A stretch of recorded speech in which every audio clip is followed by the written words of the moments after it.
जय हिंद दोस्तों। हम लोग दिसंबर सीटेट एग्जाम 2024 के लिए एसएसटी को पढ़ रहे हैं। एसएसटी में हम लोग इतिहास को देख रहे हैं दोस्तों। आज हम लोग चैप्टर नंबर 14 को पढ़ने वाले हैं, जो कि यह सामाजिक परिवर्तन से संबंधित है। सामाजिक परिवर्तन से जितने भी क्वेश्चन अभी तक सीटेट में पूछे गए हैं, उन सभी क्वेश्चनों को हम लोग देखने वाले हैं दोस्तों। आप देख सकते हैं ये सीटेट 2023 का क्वेश्चन है। तो इसमें पहला क्वेश्चन दिया गया है कि निम्नलिखित में से किस भाषा में केसरी अखबार छपता था। तो ये मराठी भाषा में केसरी जो ये अखबार है, ये मराठी भाषा में छापा जाता था। ऑप्शन नंबर इसका सी वाला राइट आंसर होगा दोस्तों। इसके एक्सप्लेनेशन दिया गया है कि मराठी भाषा में केसरी अखबार छापा जाता था। केसरी अखबार का प्रकाशन बंबई से बाल गंगाधर तिलक के द्वारा किया गया था। क्वेश्चन नंबर सेकंड है कि नाथ साहित्य का संबंध है। तो नाथ साहित्य का संबंध ये बंगाली से है, बंगाली से है। ऑप्शन नंबर इसका पहला वाला राइट आंसर होगा दोस्तों। फिर इसमें दिया गया है कि नाथ साहित्य का संबंध बंगाली भाषा से है। नाथ संप्रदाय से संबंधित साहित्य को नाथ साहित्य के नाम से जाना जाता है। नाथ संप्रदाय की स्थापना मुनि यानी कि मत्स्येंद्र नाथ और गोरखनाथ के द्वारा किया गया था। फिर उसके बाद आता है क्वेश्चन नंबर थर्ड है दोस्तों कि कबीर ने उनके समय के औपचारिक धर्मों को चुनौती दी थी। तो ये किसके समय में दिए थे? तो ये पुजारी वर्गों का उपहास उड़ाने के द्वारा। ऑप्शन नंबर इसका पहला वाला राइट आंसर होगा दोस्तों। इसके एक्सप्लेनेशन दिया गया है कि कबीर ने उसके समय में औपचारिक धर्मों को चुनौती पुजारी वर्गों का उपहास उड़ाने के द्वारा दी गई थी। कबीर दास निराकार ब्रह्म के उपासक थे। फिर क्वेश्चन नंबर 4 है दोस्तों। क्वेश्चन नंबर 4 में कहा जा रहा है कि निम्नलिखित में से किसने खालसा संस्था का निर्माण किया था। ये गुरु गोविंद सिंह के द्वारा किया गया था। ऑप्शन नंबर इसका सी वाला सही है। इसके एक्सप्लेनेशन दिया गया है कि गुरु गोविंद सिंह ने खालसा पंथ की स्थापना की थी। 1708 ईस्वी में गुरु गोविंद सिंह की मृत्यु के बाद बंदा बहादुर के नेतृत्व में खालसाओं ने मुगल साम्राज्य के खिलाफ विद्रोह किया। उन्होंने बाद में गुरु नानक और गुरु गोविंद सिंह के नामों वाले सिक्के गढ़कर अपने साम्राज्य को सार्वभौमिक बताया। 1715 में बंदा बहादुर को बंदी बना लिया गया और उसे 1716 ईस्वी में मृत्यु दंड दे दिया गया।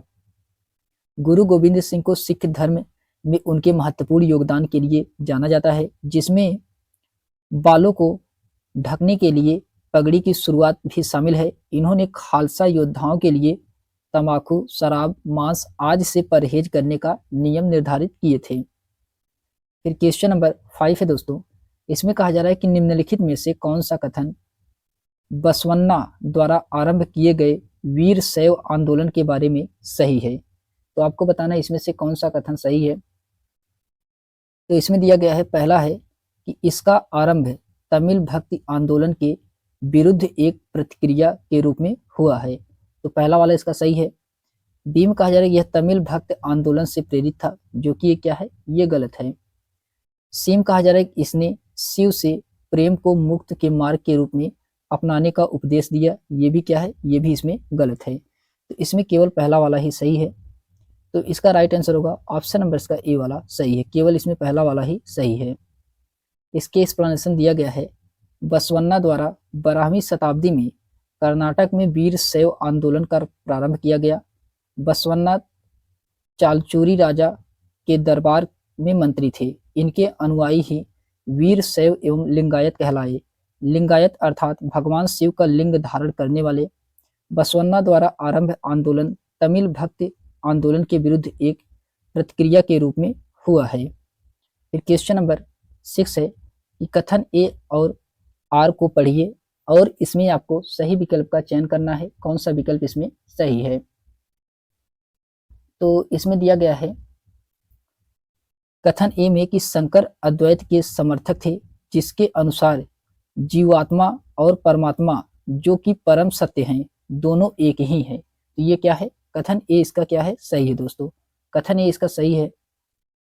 कथन आर में कहा जा रहा है कि शंकर ने हमारे चारों ओर के संसार को मिथ्या माना और मोक्ष प्राप्त करने के लिए संसार का परित्याग करने का उपदेश दिया। ये भी क्या है, ये भी इसमें सही है, दोनों इसमें सही है और सही इसका एक्सप्लेनेशन भी कर रहा है। ऑप्शन नंबर इसका पहला वाला ही राइट आंसर होगा दोस्तों। इसके एक्सप्लेनेशन दिया गया है कि दार्शनिक विचारधारा अद्वैतवाद के प्रतिपादक शंकराचार्य थे। इनके अनुसार जीवात्मा और परमात्मा दोनों एक ही हैं और यह सत्य है। इन्होंने संसार को मिथ्या माना और मोक्ष प्राप्ति के लिए संसार का त्याग करना आवश्यक तथा तत्व है। फिर क्वेश्चन नंबर 7 है कि ऐसा विश्वास किया जाता है कि ईसा का शिष्य सेंट थॉमस में आए। ये कहाँ पे आए थे, ये केरल में आए थे। ऑप्शन नंबर इसका डी वाला सही है, ये केरल में आए थे।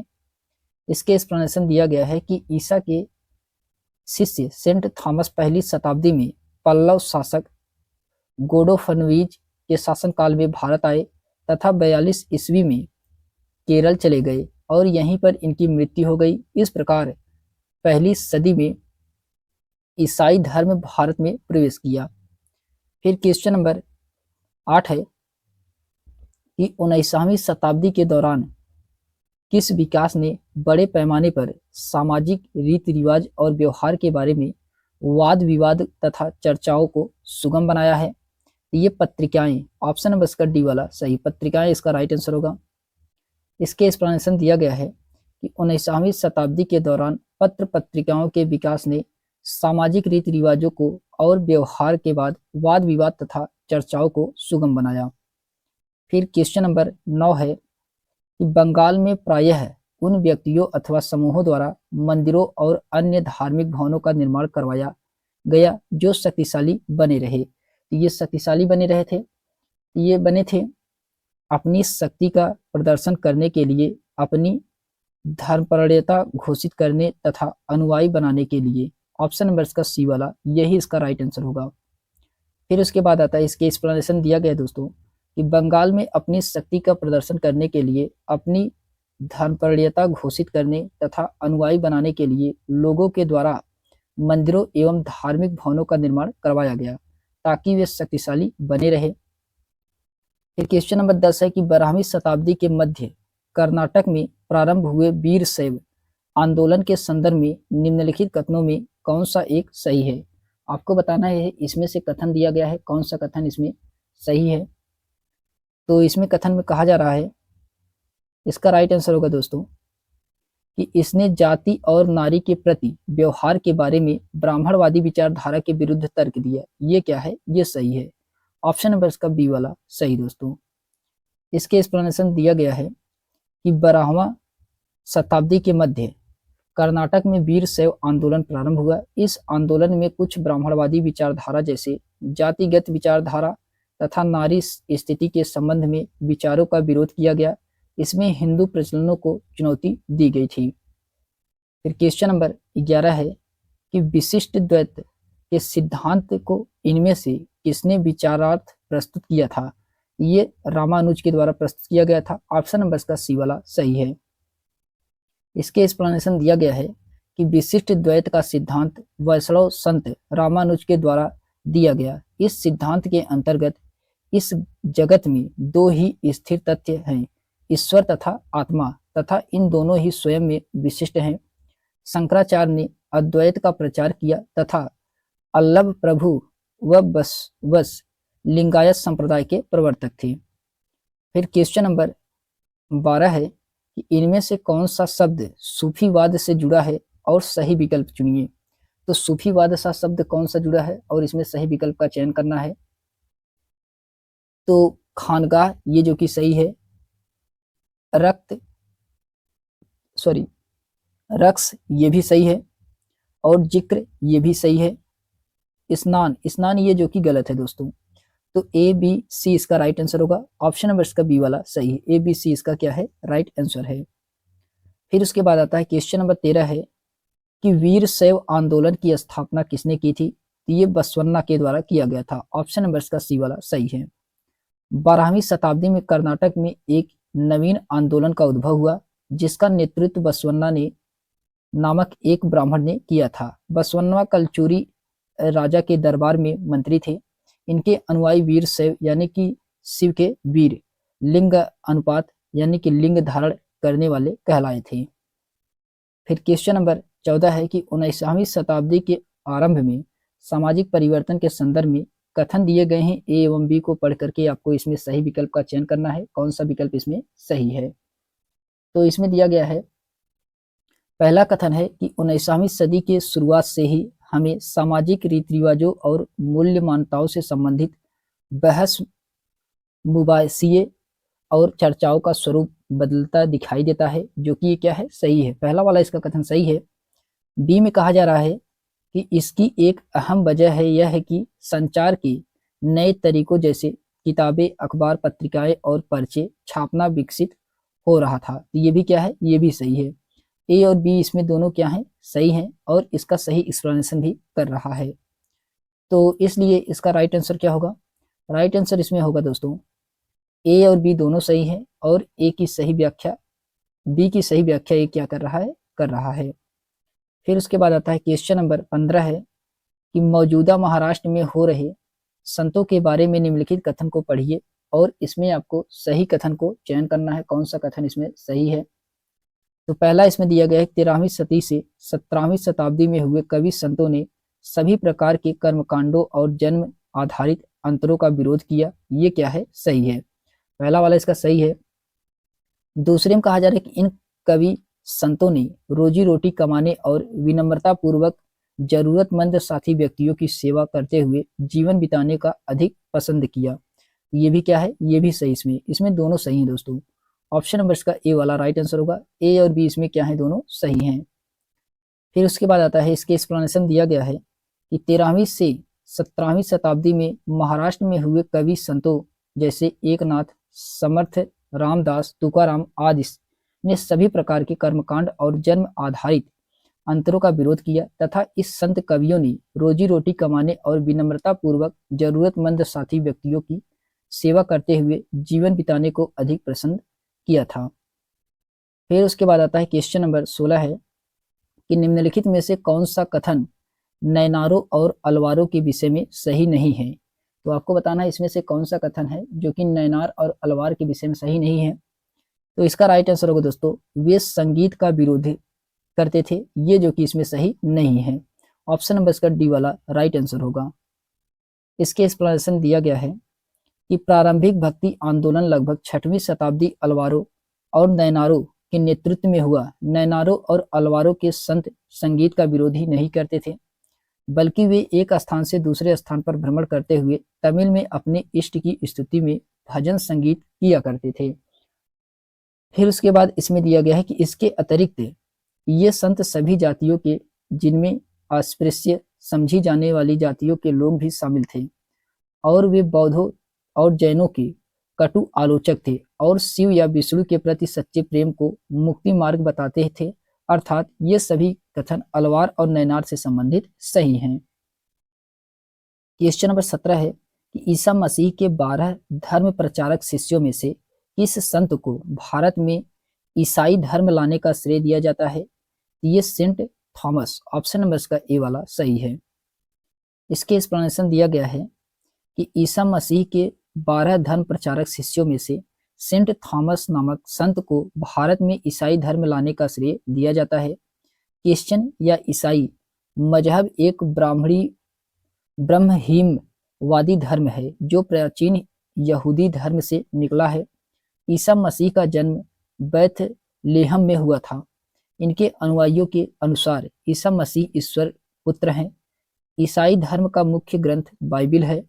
इस धर्म में मूर्ति पूजा को पाप माना जाता है। फिर उसके बाद आता है क्वेश्चन नंबर 18 है दोस्तों कि अलवार संत निम्न में से किसके उपासक थे। ये थे विष्णु के। अलवार किसके थे, तो विष्णु के उपासक थे। फिर उसके बाद इसके एक्सप्लेनेशन दिया गया है कि अलवार संत विष्णु के उपासक थे। 7वीं से 9वीं शताब्दी के बीच कुछ नए धार्मिक आंदोलनों का प्रादुर्भाव हुआ। इन आंदोलनों का नेतृत्व नैनारों यानी कि शैव संतों और अलवारों वैष्णव संतों ने किया था। ये संत सभी जातियों के थे, जिनमें पुलैया और पन्नार जैसी अस्पृश्य समझने वाली जाति के लोग भी शामिल थे। वे बौद्ध जैन के कटुक आलोचक थे। नैनार और अलवार दोनों घुमक्कड़ साधु संत थे। कुल मिलाकर 63 नैनार ऐसे थे जो कुम्हार, अस्पृश्य, कामगार, शिकारी, सैनिक, ब्राह्मण जैसी अनेक जातियों में पैदा हुए थे, जिनमें से सर्वाधिक प्रसिद्ध अम्पार, संबंदर, सुंदरार और मणिकवाक्सगार। इनके गीतों के दो संकलन हैं, तिवरम और तिरुवाकम। अलवार संत 12 थे।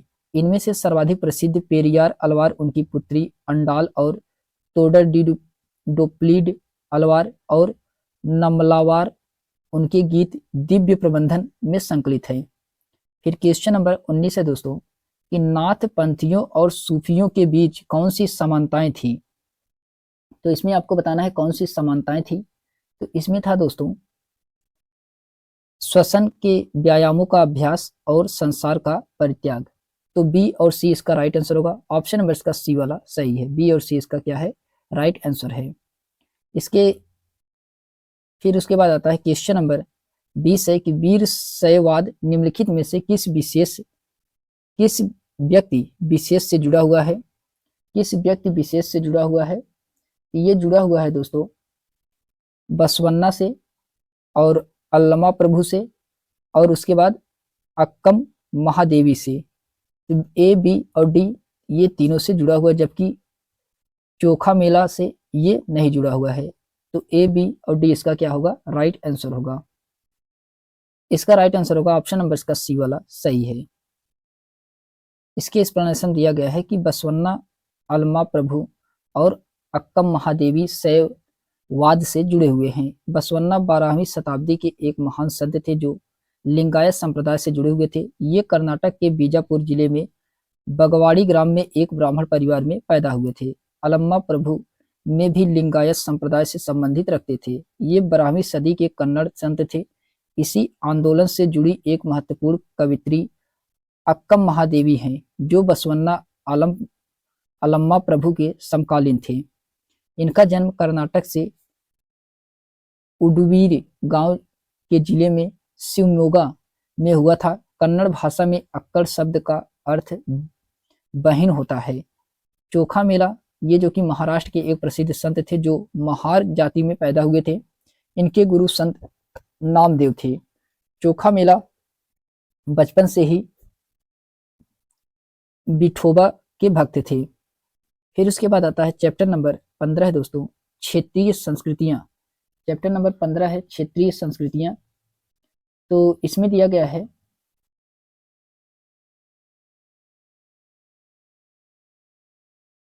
पहला इसमें क्वेश्चन दिया गया है कि 18वीं शताब्दी में क्षेत्रीय संस्कृतियों के विकास के बारे में निम्नलिखित में से कौन सा कथन इसमें सही है। तो आपको बताना है कि इसमें से कौन सा कथन सही है 18वीं शताब्दी के बारे में। तो इसका राइट आंसर क्या होगा, पहला कथन है इसमें, यह स्थानीय परंपराओं और अन्य भागों के विचारों के आदान प्रदान से संपन्न हुआ।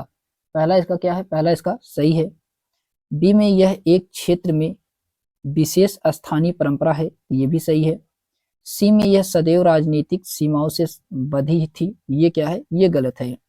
तो ए और बी इसका सही है, जबकि सी क्या है, गलत है। ऑप्शन नंबर इसका ए वाला ही राइट आंसर होगा। फिर इसके एक्सप्लेनेशन में दिया गया है कि 18वीं शताब्दी में क्षेत्रीय संस्कृतियां एक क्षेत्र में विशेष स्थानीय परंपरा से जुड़ी हुई थी और यह स्थानीय परंपराओं और अन्य भागों के विचारों के आदान प्रदान से संपन्न हुआ करती थी। फिर क्वेश्चन नंबर 2 है कि निम्नलिखित कथनों में से ए और बी पर विचार करें और सही विकल्प का इसमें चयन करना है, कौन सा इसमें सही है। तो इसमें पहला दिया गया है कि डैनियलों के चित्रकारी में ब्रिटिश शासन द्वारा भारत लाई जा रही आधुनिक सभ्यता के चित्र पर जोर है, जो कि ये क्या है, सही है।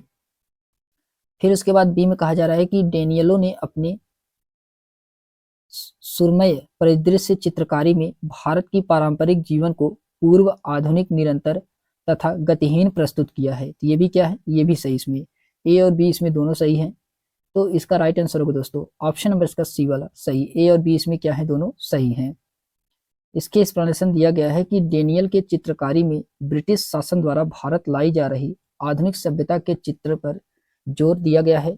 डेनियल ने अपने सुरमय परिदृश्य चित्रकारी में भारत की पारंपरिक जीवन को पूर्व आधुनिक निरंतर तथा गतिहीन प्रस्तुत किया है। इसका एक महत्वपूर्ण उदाहरण है। फिर उसके बाद आता है क्वेश्चन नंबर 3 है। इसमें कहा जा रहा है कि राष्ट्रीय कला की छवि के संदर्भ में कथन ए और बी को पढ़ें। आपको इसमें कथन ए और बी को पढ़ करके सही उत्तर का चयन करना है, कौन सा इसमें सही है। कथन ए में कहा जा रहा है कि बंगाल में राष्ट्रीय कलाकारों का एक नया समूह अवनींद्रनाथ टैगोर के इर्द गिर्द जुड़ने लगा, जो कि ये क्या है, सही है। पहला वाला इसका सही है। फिर बी में कहा जा रहा है कि इस समूह के कलाकारों ने रवि वर्मा की कला को नकल आधारित और पश्चिम रंग ढंग की कहकर खारिज कर दिया और ऐलान किया कि इस तरह की शैली राष्ट्र के प्राचीन मथकों और जनश्रुतियों को चित्रित करने के लिए उपयुक्त नहीं है। ये भी क्या है, ये भी सही दोस्तों। ए और बी इसमें सही है दोनों, और इसका सही एक्सप्लेनेशन भी कर रहा है। तो ऑप्शन नंबर इसका डी वाला राइट आंसर होगा। ए और बी इसमें क्या है, दोनों सही हैं। बी का एक्सप्लेनेशन ए सही से कर रहा है। फिर क्वेश्चन नंबर 4 है कि निम्नलिखित में से कौन सा तिब्बत का राष्ट्रीय ग्रंथ है। तो केसर सागा, ये जो कि तिब्बत का राष्ट्रीय ग्रंथ है। कविता के रूप में संकलित केसर सागा जो कि तिब्बत का राष्ट्रीय ग्रंथ है, इसमें मुस्लिम और बौद्ध भिक्षुओं के द्वारा गाया जाता है। फिर क्वेश्चन नंबर 5 है कि भारत का निम्नलिखित में से कौन सा राज्य कमलमकारी छापे के लिए लोकप्रिय है। ये आंध्र प्रदेश है। ऑप्शन नंबर इसका डी वाला सही है। इसके एक्सप्लेनेशन दिया गया है कि कमलमकारी छापे के लिए आंध्र प्रदेश राज्य प्रसिद्ध है। आंध्र प्रदेश में प्रचलित हस्त निर्मित यह चित्रकला सूती कपड़ों पर रंगीन ब्लॉक से छाप कर बनाई जाती है। इसमें सब्जियों के रंगों से धार्मिक चित्र बनाए जाते हैं। 15वीं शताब्दी में विजयनगर के शासकों के संरक्षण में इस कला का विकास हुआ। फिर क्वेश्चन नंबर 6 है कि शास्त्रीय नृत्यों के संदर्भ में निम्नलिखित में से कौन सा कथन इसमें सत्य है। तो इसमें आपको बताना है कि कौन सा कथन सही है।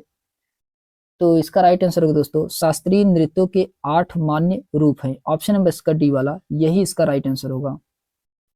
फिर उसके बाद आता है, इसके एक्सप्लेनेशन दिया गया है, भारत में संगीत नाटक अकादमी के द्वारा 8 नृत्य शैलियों को शास्त्रीय नृत्य के रूप में मान्यता दी गई है। भरतनाट्यम जो कि ये तमिलनाडु के है, मणिपुरी ये मणिपुर के है, कथक ये उत्तर प्रदेश की है, कथकली ये केरल की है, कुचिपुड़ी आंध्र प्रदेश की है, मोहिनीअट्टम केरल की है, ओडिसी उड़ीसा का है, और सत्रिया ये असम का है। फिर उसके बाद आता है क्वेश्चन नंबर 7 है कि क्षेत्रीय संस्कृतियों का निर्माण विषय के शिक्षण के पश्चात समापन स्वरूप में कौन कौन से कार्य सर्वाधिक उचित रहे होंगे। तो इसमें कौन कौन सा कार्य सर्वाधिक उचित था। तो इसमें था दोस्तों छोटे समूह की परियोजनाएं, ये सही है। फिर प्रश्नोत्तरी प्रतियोगिता, ये भी सही है।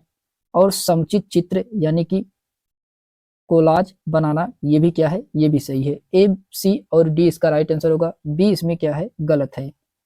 तो ऑप्शन नंबर इसका बी वाला राइट आंसर होगा दोस्तों।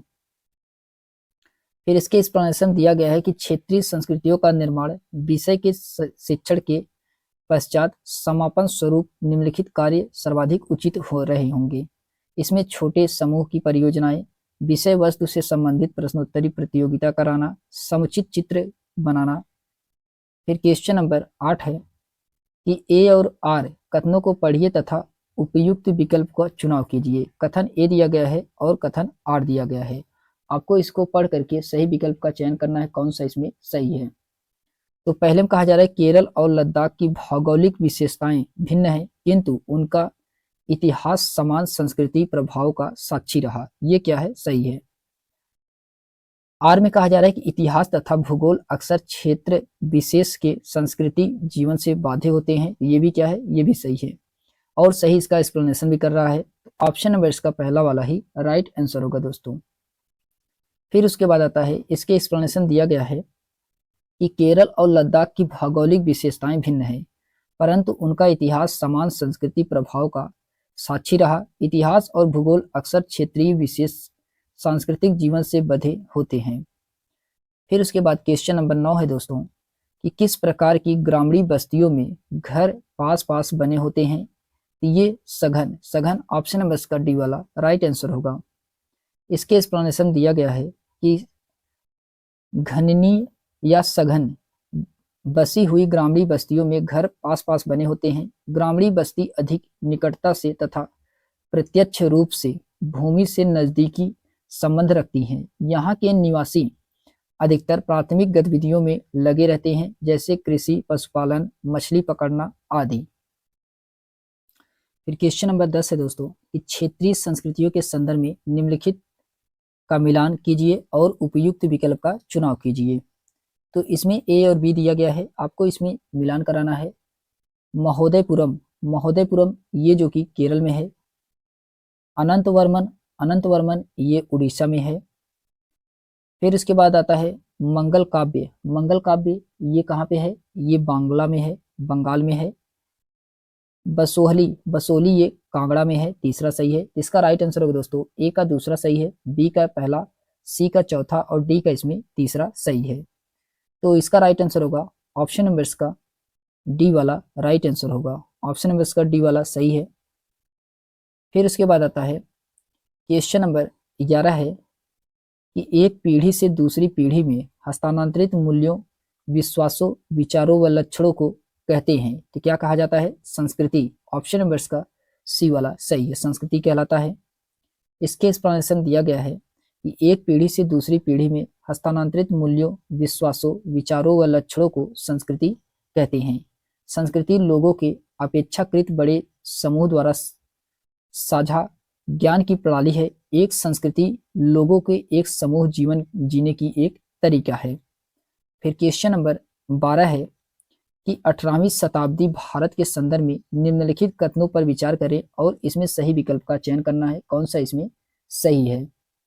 तो इसमें दिया गया है, पहला है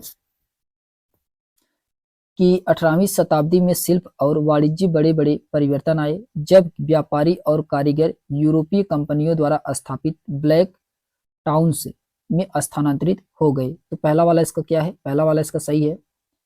फिर उसके बाद आता है बी वाले में कहा जा रहा है कि ब्लैक देसी व्यापारियों और शिल्पकारों को कहा जाता है, जो कि फोर्ट सेंट जॉर्ज और फोर्ट सेंट विलियम जैसी जगहों पर रहते थे। ये क्या है, ये गलत है, बी वाला इसका गलत है, जबकि ए वाला क्या है, सही है। तो इसका राइट आंसर क्या होगा, ऑप्शन नंबर इसका ए वाला सही है, केवल इसमें ए वाला ही सही होगा। फिर उसके बाद आता है, इसके एक्सप्लेनेशन दिया गया है दोस्तों कि 18वीं शताब्दी में शिल्प और वाणिज्य में बड़े बड़े परिवर्तन आए, जब व्यापारी और कारीगर यूरोपीय कंपनियों द्वारा स्थापित ब्लैक टाउन्स में स्थानांतरित हो गए, जो कि ये कथन क्या है, सही है। तथा ब्लैक टाउन्स उन देसी व्यापारियों और शिल्पकारों को कहा गया है जो केवल फोर्ट सेंट विलियम जैसी जगहों पर रहते हैं। 18वीं शताब्दी की कुछ महत्वपूर्ण विशेषताएं हैं, उनके बारे में हम लोग जानते हैं। इसमें दिया गया है कि 18वीं शताब्दी में गुलामी भारतीय समाज की प्रमुख विशेषताओं में से एक थी। राजपूत, खत्री और कायस्थ आमतौर पर दास महिलाओं को घरेलू काम के लिए रखते थे। फिर उसके बाद आता है 18वीं शताब्दी के भारत की स्थिति, जो कि सामाजिक आर्थिक अस्थिरता से प्रभावित थी। सामान्य रूप से समाज में अपनी अधिकांश परंपराओं को बरकरार रखा, लेकिन समाज में कई बदलाव को प्रेरित किया गया। सामाजिक व्यवस्था के सबसे निचले स्तर पर अधिकांश गरीब थे। 18वीं शताब्दी के प्रारंभ में औरंगजेब की मृत्यु के पश्चात मुगल साम्राज्य का पतन हो गया। फिर क्वेश्चन नंबर 13 है कि निम्नलिखित अभिकथन ए और कारण आर पर विचार करें और आपको इसमें कौन सा कथन सही है उसके बारे में बताना है। तो इसमें पहला दिया गया है कि स्थानीय जनजातीय लोगों द्वारा पूरी उड़ीसा के जगन्नाथ की काष्ठ प्रतिमा बनाई जाती है, जो कि ये क्या है, सही है। कारण आर में कहा जा रहा है कि जगन्नाथ मूलतः एक स्थानीय देवता थे, जिन्हें आगे चलकर विष्णु का रूप मान लिया गया। ये भी क्या है, ये भी सही है दोस्तों, ये भी सही है और इसका सही एक्सप्लेनेशन भी कर रहा है। तो इसका राइट आंसर होगा ऑप्शन नंबर इसका ए वाला सही है। ए और आर दोनों इसमें क्या है, सही है। इसके एक्सप्लेनेशन दिया जा रहा है कि पूरी उड़ीसा में जगन्नाथ का संप्रदाय, जगन्नाथ का शाब्दिक अर्थ है दुनिया का मालिक, जो विष्णु भगवान का पर्यायवाची है। अब तक जगन्नाथ की काष्ठ प्रतिमा स्थानीय जनजाति द्वारा लोगों द्वारा बनाई जाती थी, जिसे यह तात्पर्य निकाला जाता है कि जगन्नाथ मूलतः एक स्थानीय देवता थे, जिन्हें आगे चलकर विष्णु का रूप मान लिया गया। बलभद्र, सुभद्र और जगन्नाथ की लघु मूर्तियां ताम्र पांडुलिपियां उड़ीसा में स्थित हैं। फिर इसमें दिया गया है कि 12वीं शताब्दी में गंग वंश के एक अत्यंत प्रतापी राजा अनंत वर्मन ने पुरी में पुरुषोत्तम जगन्नाथ के लिए एक मंदिर बनवाने का निश्चय किया। उसके बाद 1230 ईस्वी में राजा अग्निभंगीय तृतीय अपना राज्य पुरुषोत्तम जगन्नाथ को अर्पित कर दिया और स्वयं को जगन्नाथ का प्रतिनियुक्ति घोषित किया। फिर उसके बाद आता है क्वेश्चन नंबर 14 है कि मराठी में लिखे भक्ति गीतों को किस नाम से जाना जाता है? तो ये अभंगम, अभंगम ऑप्शन नंबर इसका डी वाला सही है। इसके एक्सप्लेनेशन दिया गया है कि मराठी में लिखी भक्ति गीतों को अभंगम के नाम से जाना जाता है। संत तुकाराम ने अपने अभंगम और कीर्तन के जरिए बड़े पैमाने पर लोगों को धार्मिक और सामाजिक तौर पर जागरूक करने का काम किया था। क्वेश्चन नंबर 15 है कि निम्नलिखित का मिलान कीजिए। इसमें सूची फर्स्ट और सूची सेकंड दिया गया है, आपको इसमें मिलान कराना है। तो इसमें भाषाविद दिया गया है। भाषाविद का मतलब होता है, भाषाविद का मतलब होता है कि जो कई भाषाओं को जानता और पढ़ता है। इसका तीसरा सही है। फिर उसके बाद आता है मुंशी दिया गया है। मुंशी, मुंशी का मतलब होता है जो फारसी पढ़ना लिखना जानता हो, उसे क्या कहते हैं? मुंशी कहते हैं। दूसरा सही, पहला सही है इसका। प्राच्यविद, प्राच्यवादी, प्राच्यवादी का मतलब होता है कि जो एशिया की भाषा और संस्कृति का गहन ज्ञान रखता हो, तो इसका दूसरा सही है। फिर चौथा है कि वर्नाकुलर, वर्नाकुलर का मतलब होता है कि स्थानीय भाषा या बोली जो मानक भाषा से अलग हो, तो इसका चौथा सही है। तो इसका राइट आंसर होगा ए का इसमें तीसरा था, बी का पहला, सी का दूसरा और डी का इसमें चौथा सही है। तो इसका राइट आंसर होगा ऑप्शन नंबर का सी वाला राइट आंसर हुआ। ए का तीसरा, बी का पहला, सी का दूसरा और डी का इसमें चौथा सही है। फिर उसके बाद आता है क्वेश्चन नंबर 16 है। 16 कहा जा रहा है कि वक्तव्य ए और बी के आधार पर सही विकल्प का चयन करना है।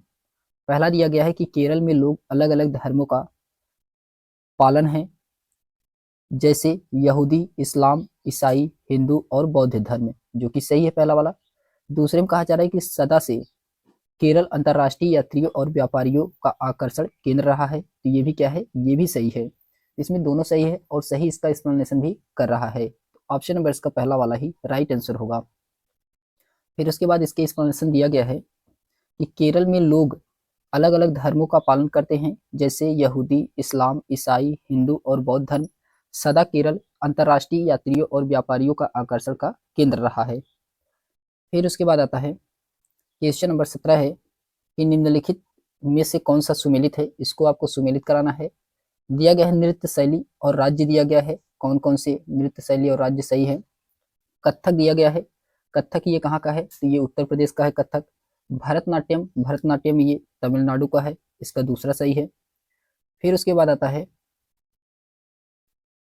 फिर उसके बाद इसमें दिया गया है कुचिपुड़ी। कुचिपुड़ी ये कहाँ का है? तो कुचिपुड़ी, कुचिपुड़ी ये है दोस्तों आंध्र प्रदेश का।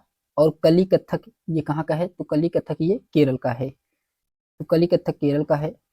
तो इसका राइट आंसर होगा दोस्तों ए का तीसरा सही था, बी का दूसरा, सी का चौथा और डी का इसमें पहला सही है। तो ऑप्शन नंबर इसका बी वाला ही राइट आंसर होगा। इसके एक्सप्लेनेशन दिया गया है कि कथक जो है ये उत्तर प्रदेश का है, भरतनाट्यम तमिलनाडु का, कथकली ये केरल का, कुचिपुड़ी ये आंध्र प्रदेश का। फिर क्वेश्चन नंबर 18 है कि किस क्षेत्र के बौद्ध और मुसलमान दोनों ही तिब्बत के राजकीय ग्रंथ केसर सागा के स्थानीय रूप को गाते हैं? ये लद्दाख, लद्दाख ऑप्शन नंबर इसका पहला वाला सही है। इसके एक्सप्लेनेशन दिया गया है कि बौद्ध और मुस्लिम दोनों ही तिब्बत के राजकीय ग्रंथ केसर सागा के स्थानीय रूप को गाते हैं। लद्दाख और जम्मू कश्मीर के पूर्व पहाड़ियों में बसा एक रेगिस्तान इलाका है। लद्दाख को छोटा तिब्बत भी कहते हैं। करीब करीब 400 साल पहले यहाँ पर लोगों का इस्लाम धर्म से परिचय हुआ और अब यहाँ अच्छी खासी संख्या में मुसलमान रहते हैं। लद्दाख में गाने और कविताओं का प्रसिद्ध मौखिक संग्रह है।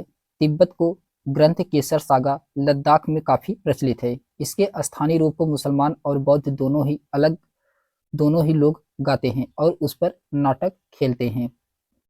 फिर क्वेश्चन नंबर 19 है कि मंडपम था, तो मंडपम क्या था? तो मंडपम यह एक सभागार जहां लोग इकट्ठा हो सके, उसे क्या कहते हैं? उसे मंडपम कहा जाता है।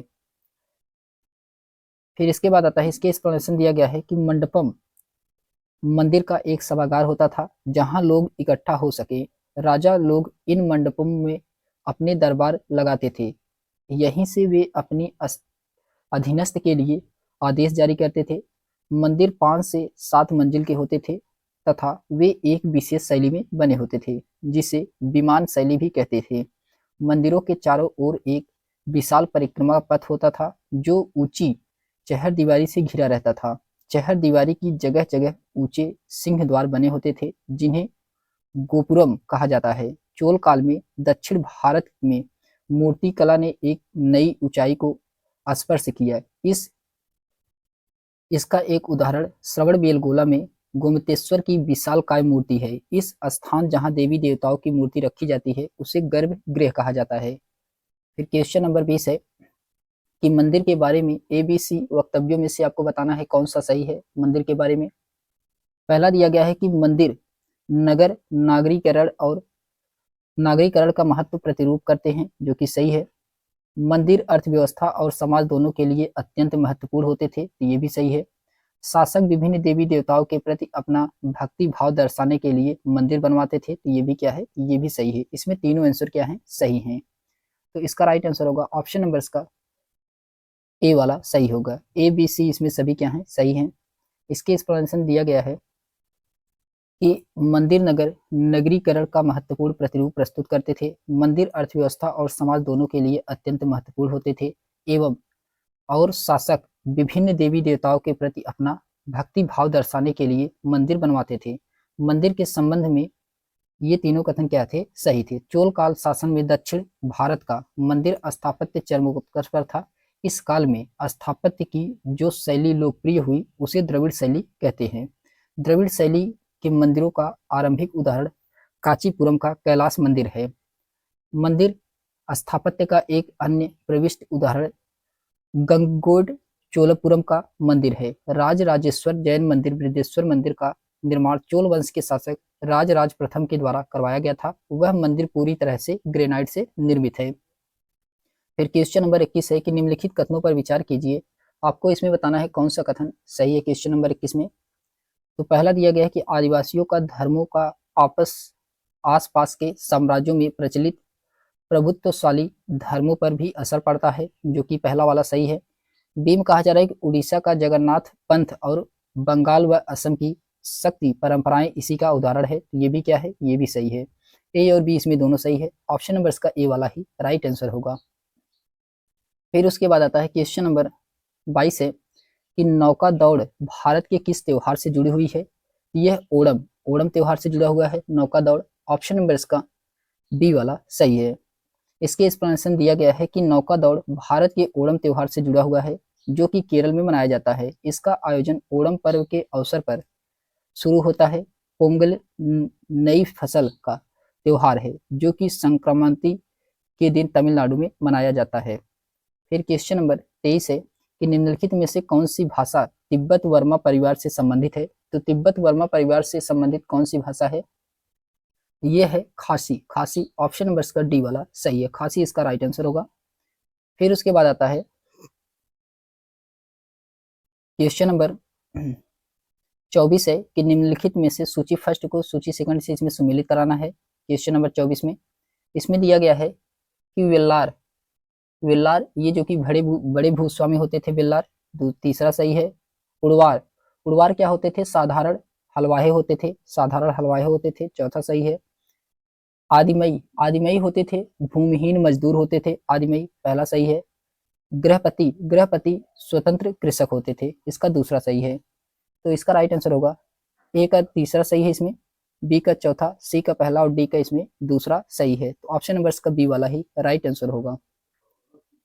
फिर उसके बाद आता है कंपनी की शासन की स्थापना। कंपनी की शासन की स्थापना, इसको हम लोग नेक्स्ट वीडियो में देखेंगे। तो आज के लिए बस इतना ही। अगर यह चैनल आपको पसंद आए तो लाइक शेयर सब्सक्राइब अवश्य करें। तो मिलते हैं हम लोग एक नेक्स्ट वीडियो में, तब तक के लिए बहुत बहुत धन्यवाद।